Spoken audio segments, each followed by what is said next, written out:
Cierre del coloquio de IDEA, la presencia en estos momentos del presidente Alberto Fernández. Y hacer un breve resumen de cuál ha sido la agenda y cuáles han sido los mensajes. He seguido en la prensa algún mensaje suyo en la misma línea, así que vemos que estamos alineados y simplemente muy contentos de tenerlo presente. Muchísimas gracias. Muchísimas gracias. Lo invito. Ahí está. Bien, ahora sí, entonces, sin más, vamos a invitarlo al presidente. Vamos a escuchar las palabras del señor presidente de la Nación, doctor Alberto Fernández. Con ustedes, presidente. Muy bien, bueno, muchas gracias a todos y todas por estar aquí. Hacía mucho que no venía IDEA, la verdad el año pasado estuve virtualmente y este año, gracias a Dios, lo podemos hacer de este modo. Me levanté en la mañana con la idea de qué iba a hablarles, con la idea de qué contarles. Y francamente preferí ordenar mis ideas en un discurso que escribí, terminé de escribir y vengo acá sin repaso del discurso, pero tratando de ordenar un poco el sentido de lo que quiero transmitirles. Miren, Argentina, nuestro país, está saliendo de un momento único, absolutamente único. El mundo todo se vio enfrentado a una pandemia que arrasó economías, arrasó empresas, arrasó puestos de trabajo, pero lo que es peor es que acabó con millones de vidas. El vértigo con el que enfrentamos ese tiempo no nos ha permitido reflexionar sobre lo vivido y sobre lo que somos. Fuimos combatientes contra un virus de una letalidad enorme que se propagó por el mundo a una velocidad inusitada. Hoy, después de muchos cuidados y después de ser inmunizadas por vacunas que la ciencia desarrolló en tiempo récord, somos sobrevivientes. Somos aquellos a los que la muerte no logró atraparnos. Semejante privilegio que Dios nos ha dado nos exige reflexionar ya no sobre lo ocurrido. Nos impone el deber moral y ético de poner manos a la obra para construir una sociedad nueva, donde el desarrollo sea constante, donde los desequilibrios estructurales desaparezcan y donde la justicia social deje de ser una consigna y empiece a convertirse en una realidad. Convencido de que todos los que estamos aquí somos actores de este presente, creo oportuno convocarlos a unir esfuerzos en la construcción de esa nueva sociedad. Soy el presidente de todos los argentinos y de todas las argentinas. Trabajo cada día para la unidad del pueblo. Sé muy bien que desde hace muchos años somos una sociedad con bandos en pugna, tirando cada uno de una punta de la soga.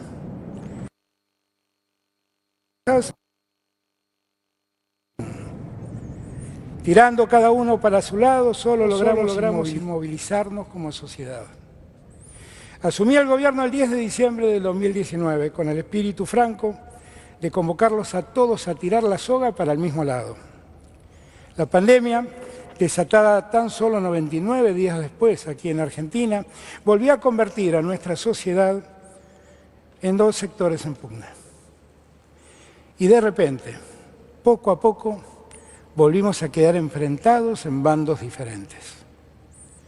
En este instante, cuando nuestras vidas recuperan una tranquilidad perdida, el momento es oportuno para abandonar los insultos, las quejas antisolentes, las antinomias y los enfrentamientos. Ya es hora de que tratemos de profundizar nuestros acuerdos y minimizar nuestras diferencias. No se trata de unificar ideas. La democracia exige respeto a la pluralidad. Pero como muchas veces he dicho, esa pluralidad es sinfónica. Cada uno que toque el acorde que le corresponda en el tiempo que le es dado, para que la armonía haga sonar muy bien al sistema democrático. Al punto al que hoy hemos llegado es el corolario de una pandemia y de políticas que previamente se aplicaron en nuestro país, que dejaron una economía estancada y altamente endeudada. Digo esto no con ánimo de hacer revisionismo. Sí, solamente tengo el propósito de tener en claro en qué punto estamos, de qué punto partimos en esta tarea de reconstrucción a la que los estoy convocando. Quiero dejar atrás los debates estériles, pero quiero hacerlos partes del diagnóstico del presente para que a partir de allí encontremos juntos los caminos de salida. El Gobierno Nacional es quien debe poner sobre la mesa las distintas alternativas para poder encontrar soluciones a los conflictos que hoy se nos presentan. El primer gran problema que Argentina debe enfrentar con decisión es terminar con la desocupación creando empleo genuino.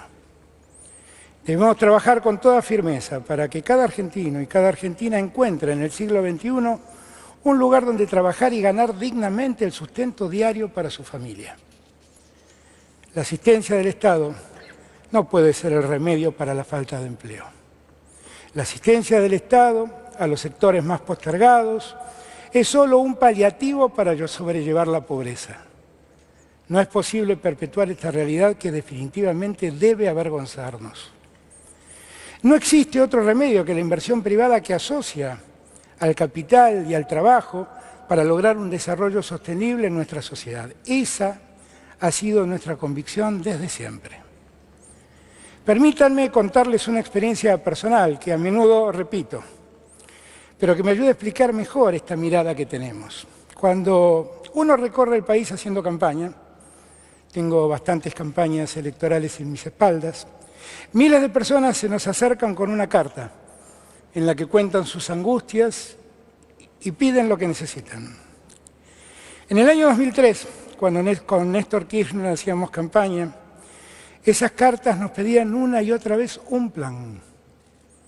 En el año 2003, una y otra vez, miles de cartas que nos pedían un plan.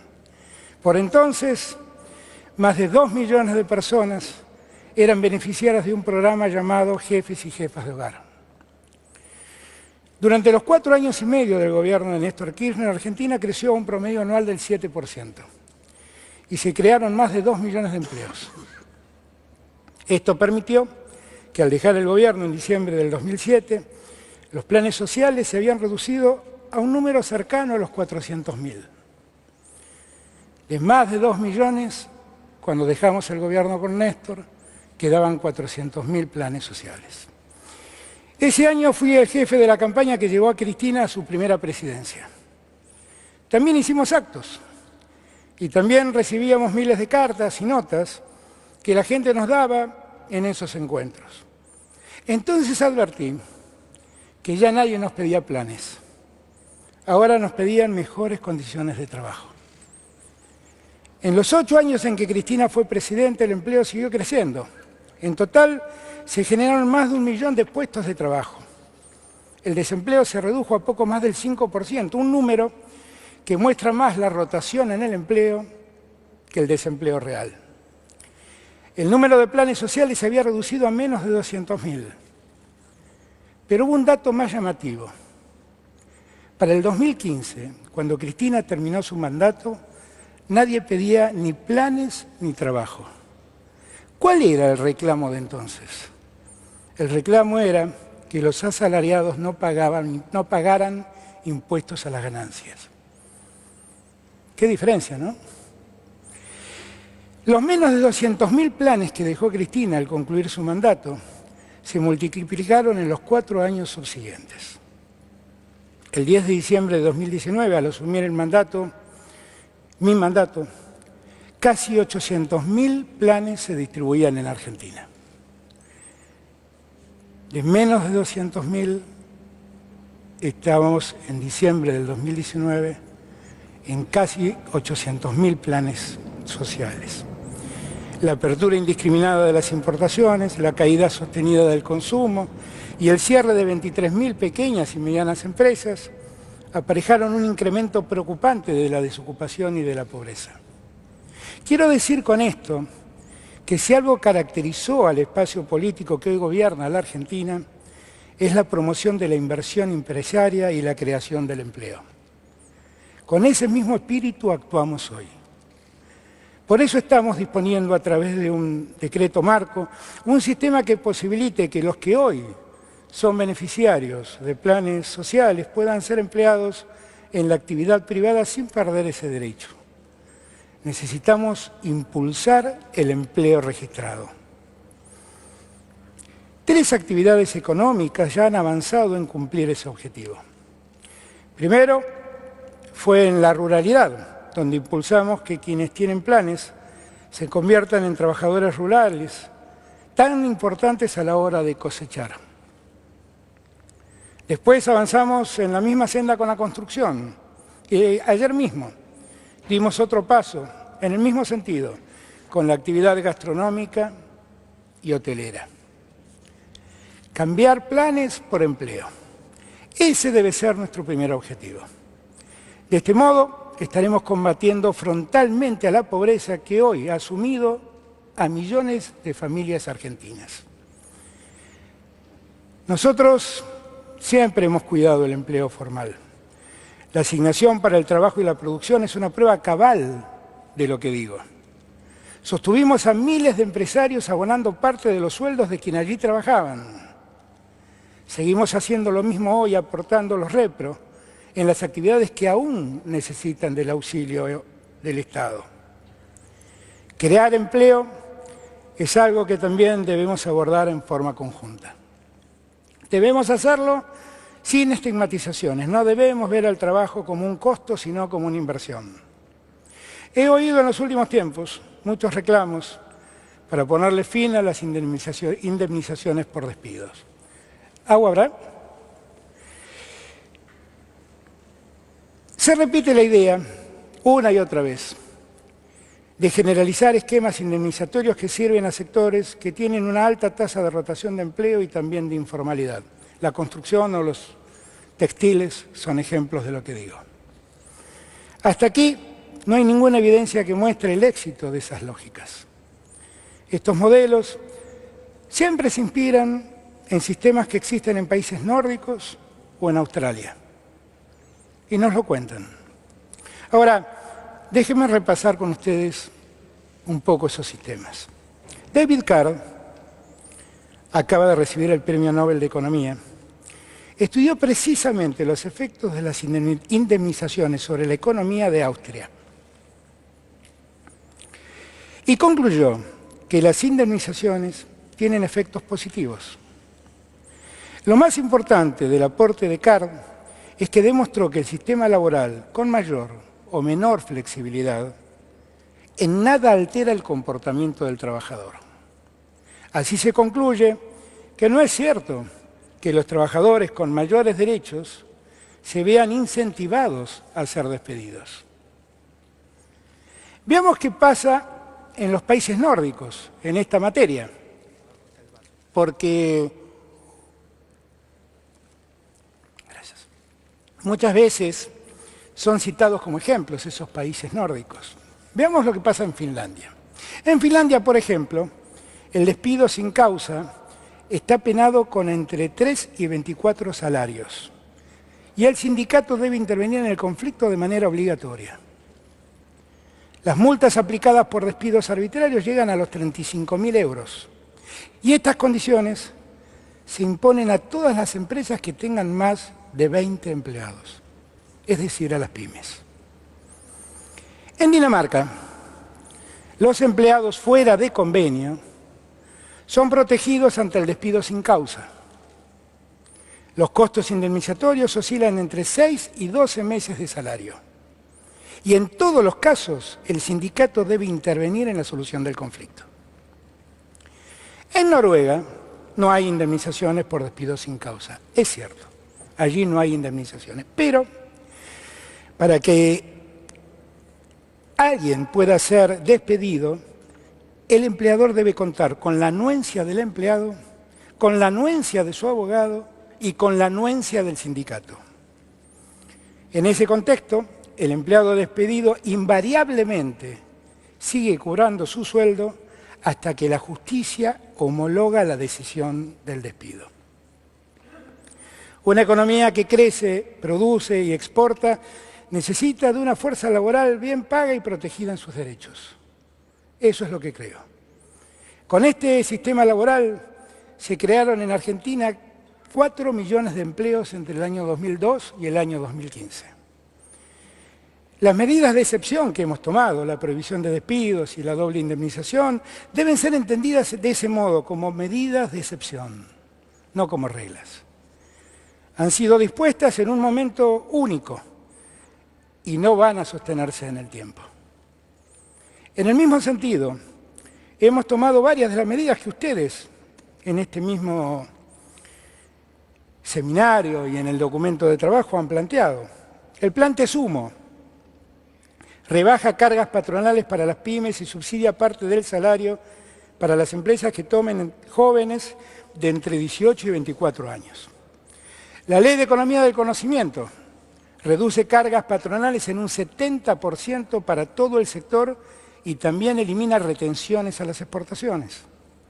Para el Norte Grande y San Juan y Mendoza eliminamos aportes patronales por 3 años en todos los sectores productivos, fomentando el desarrollo federal. Hemos reducido las contribuciones patronales en un 90 o 95%, según sea el caso, para las y los participantes de programas de empleo y formación profesional. Asimismo, para que Argentina retome su rumbo, debe resolver definitivamente el problema de la deuda que heredamos.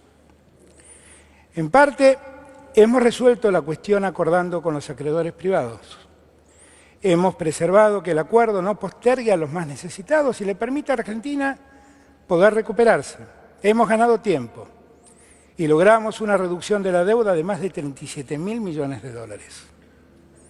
Ahora estamos discutiendo la deuda tomada con el Fondo Monetario Internacional. Se trata de un caso único en la historia del organismo. El préstamo dado a la Argentina en el año 2018 por 57.100 millones de dólares representó el mayor préstamo otorgado por el organismo a un país miembro. Ese año representó el 55% del total prestado por el Fondo Monetario Internacional a todo el mundo. Esa suma, 57.100 millones de dólares, era equivalente al 11% del Producto Bruto Interno de entonces. Y fue dado en un marco de fuga de divisas que contradijo los mismos estatutos del organismo de crédito internacional. Como el crédito se contrajo bajo la modalidad del stand-by, ese crédito estamos obligados a pagarlo en un plazo no mayor de 3 años. Con lo cual, eso significa que en los 2 años que siguen, en el 2022 y en el 2023, Argentina está obligada a pagar en cada año más de 19.000 millones de dólares en concepto de capital e intereses. El Gobierno Nacional está discutiendo con el Fondo Monetario cómo se paga esa deuda. Necesitamos que las tasas que se aplican se reduzcan. Necesitamos ganar tiempo para poder empezar a pagar. Y necesitamos extender lo máximo posible los tiempos de cumplimiento de esa deuda. Como somos enérgicos en el debate con nuestros acreedores, solo demostramos seriedad. Debemos resolver el problema de la deuda haciendo que la misma sea sostenible, es decir, que no nos condene a la postergación de la Argentina. Debemos crecer, acumular reservas y empezar a cumplir. El problema de la deuda externa argentina y el problema de la deuda con el Fondo Monetario Internacional no es un problema del gobierno de Alberto Fernández, es un problema de la Argentina. El gobierno de Alberto Fernández tendría resuelto el problema, porque con el tiempo de espera que logramos para empezar a pagar, nosotros en nuestra gestión no tendríamos que pagar nada, pero dejaríamos un problema para la Argentina del futuro. Y el problema nuestro no es sacarnos el problema de encima, es resolver el problema de la deuda en la Argentina. Ese es el objetivo. Los que hoy proponen tomar más créditos para pagar esos créditos, en realidad son los mismos que generaron esa deuda. Y después dijeron reperfilarla para profundizar aún más la crisis. Nuestra decisión de encontrar un rápido acuerdo con el Fondo Monetario Internacional es absoluta. Pero un rápido acuerdo no puede conducirnos a un mal acuerdo. son dos cosas distintas. Vamos a seguir discutiendo hasta que estemos seguros que tendremos los recursos necesarios para poner de pie la economía argentina y garantizar el trabajo en nuestro pueblo. Solo a partir de allí comenzaremos a hacer frente a las obligaciones que hemos heredado. El crecimiento también nos enfrenta a una triste puja distributiva. Recomponer el salario real es una obligación que tenemos como sociedad. El ingreso de los trabajadores registra a partir del año 2016 una caída en el salario real que supera el 20%. Esta es una tarea que debemos imponernos cumplir. Los empresarios deben hacer su aporte. Hemos visto que en septiembre y en lo que va de octubre, el precio de los artículos de la canasta familiar se han incrementado de manera incomprensible. Debemos encontrar el punto de equilibrio para que esa suba de los precios cese. Queremos hacerlo de acuerdo con los industriales y las cadenas de comercialización. Pero todos deben saber que seremos inflexibles en esta materia. El pueblo argentino no puede ser víctima de la especulación y la ambición de algunos. Una sociedad donde unos pocos ganan y millones pierden no se parece a una sociedad, se parece más a una estafa. Confío en poder encontrar ese equilibrio en una mesa común donde se discuta la cuestión. En los últimos tiempos, a través del Consejo Económico y Social, hemos impulsado muchas medidas que fueron el resultado del acuerdo de los que producen, de los que trabajan y del Estado. La Ley de Economía del Conocimiento, el Plan de Electromovilidad Sustentable, el Plan Agrobioindustrial, el Plan Estratégico de Fomento a la Industria de la Construcción, el Plan para el Desarrollo de Gas e Hidrocarburos, el Proyecto de Ley de Compras para la Innovación del Estado y el Plan Plurianual de Financiamiento para la Ciencia y la Tecnología son muestras de lo que podemos hacer juntos. Ese es el desafío. Recuperar la educación, recuperar la ciencia y la tecnología, poner a la Argentina y a su economía en pleno movimiento, hacer crecer nuestra economía, dar trabajo. Esa es nuestra obligación. Argentina necesita de empresarios que sean los primeros trabajadores. Debemos escucharnos, debemos debatir, encontrar acuerdos. Debemos entender que estamos todos en un mismo barco. La pandemia ya nos enseñó que nadie se salva solo. Necesitamos de esos empresarios, emprendedores, trabajadores, sin lobbies y con creatividad, sin especulación y con producción, sin codicia y con solidaridad. Enrique Shaw, alguien que ustedes siempre recuerdan, decía que una empresa es como un barco. El descuido de uno puede llevar a todos a pique. Pensemos la Argentina de este modo, porque de este modo podemos hacer una sociedad mejor. Muchas gracias a todos y todas. Gracias.